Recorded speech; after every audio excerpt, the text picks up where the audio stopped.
Hey guys, it's Jessii Vee, and in today's video we're going to be talking about trick-or-treating, but more specifically, this one house that you should never ever under any circumstances trick-or-treat at. And that is why I'm wearing this obnoxiously orange shirt, because it says trick-or-treat on it. You guys know me and my Halloween shirts. And speaking of Halloween shirts, I actually designed some for you guys, so if you haven't seen these before, I'm going to show you very quickly. We have a purple That's So Creepy shirt, and a dark gray That's So Creepy shirt. They are nice and soft, long sleeved, and they are available for October only. So if you would like to get one, I will leave the link down below in the description. And you know why they say that's so creepy, right? Because that's the phrase I say like every single day.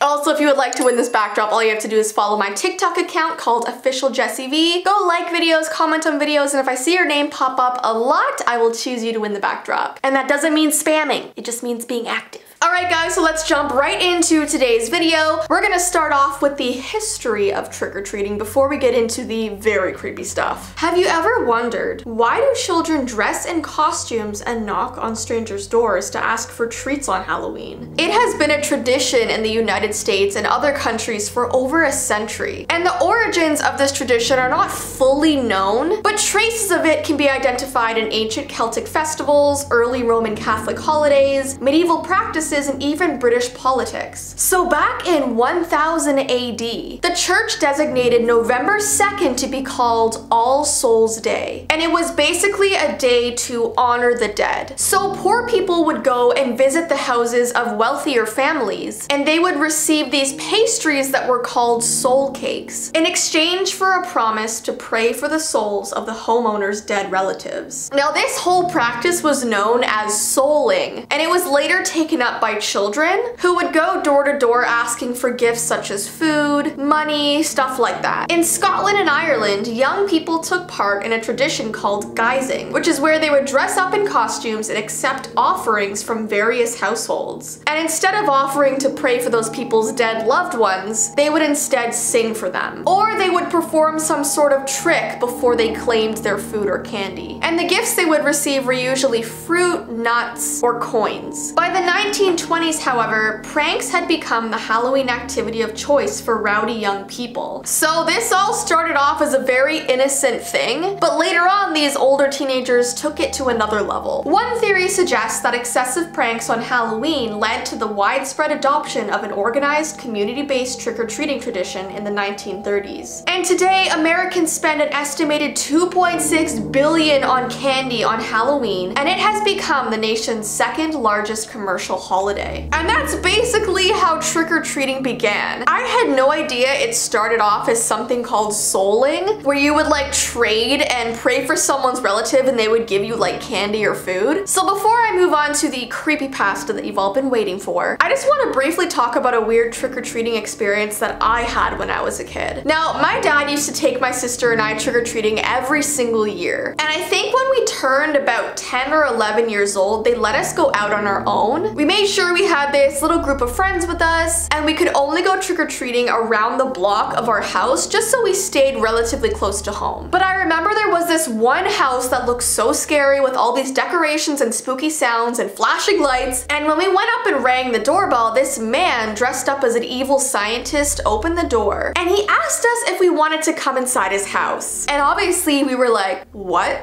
What do you mean? And he told us that he had created this huge haunted house maze in his garage, and the only way to get there was through his house to like the door to the garage inside his house. And because we were all very young and stupid, we followed him inside. And he was right, there was this huge decorated creepy maze in his garage, and it was actually really cool, but we also felt super weird being in a stranger's house. Like usually when you go trick-or-treating, you're not offered inside. And I remember when I got home and told my parents what happened, they were so mad at us. I'm pretty sure I was grounded for like a month. Because guys, you don't just wander into a stranger's house, trick-or-treating or not. I don't care what occasion it is. Because what if this guy had bad intentions? You literally cannot know somebody by just meeting them for like 2 seconds. And yeah, maybe he was just a really nice man who loved Halloween, loved making kids have a fun time, but you don't know. You don't know. So yeah, never under any circumstances do that without a parent present or like a parent's permission, because this whole thing has stuck with me like throughout my life. I think back to that one day and I was like, whoa. What if something bad happened? And honestly, many kids over the years have gone missing on Halloween. Like, they literally just disappeared. And I'm gonna make a whole other video on that topic alone. But yeah, just be safe.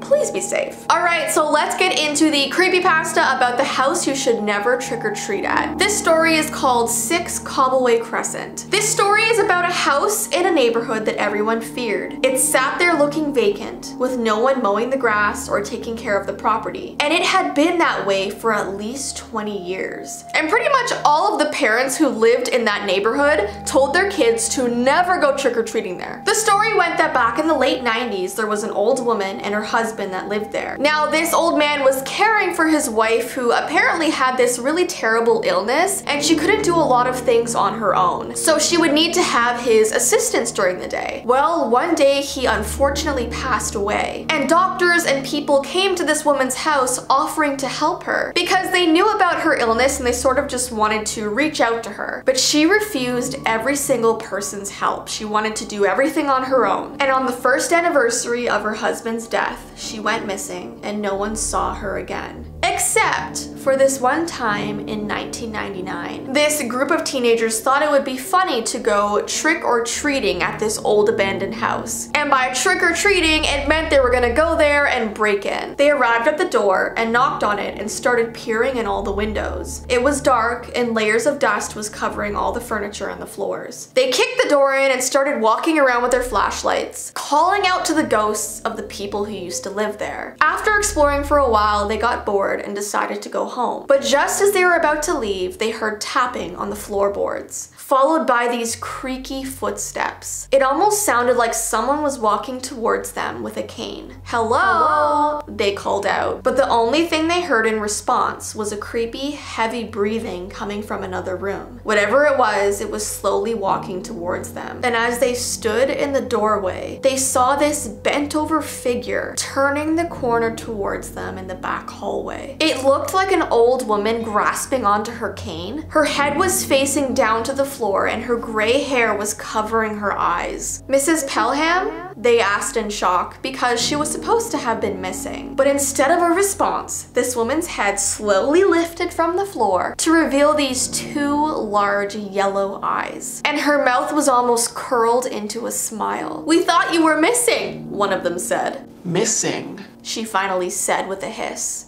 "I've never left." And with that, she started to run at them with this unnatural pace. She let go of her cane and her arms hit the floor as she leaped across the house like an animal on all fours. The group ran as fast as they could down the street back to their houses, and they told everybody they knew about what happened there. The police arrived at the house the next morning and could find no sign of Mrs. Pelham. And since that day, it was known in the town to never go and visit that house, especially on Halloween. So that's the end of the story. It is so creepy. So yeah, if you're ever trick-or-treating and you see like a broken down house, an abandoned house, don't go there.